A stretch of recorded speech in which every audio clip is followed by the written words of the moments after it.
ایک خواب، ایک وعدہ، ایک عہد۔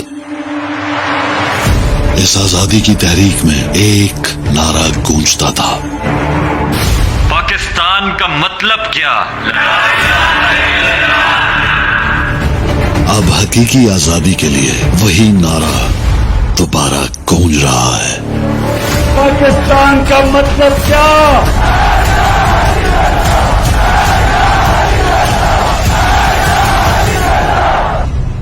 لا الہ الا اللہ ایک انسان کو آزاد کر دیتا ہے، لا الہ الا اللہ انسان کو غیرت دیتا ہے۔ اللہ کا حکم ہے کہ اچھائی کے ساتھ کھڑے ہو اور برائی کے خلاف جہاد کرو۔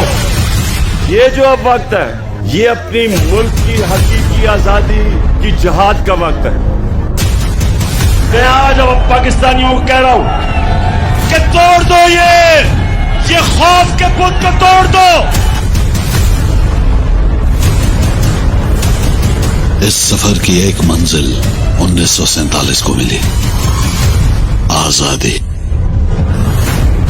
اب وقت ہے جستجو کا، اگلی منزل کے لیے، حقیقی آزادی۔ میرا یہ ایمان ہے کہ ہمارا ملک ایک بہت عظیم ملک بننے جا رہا ہے۔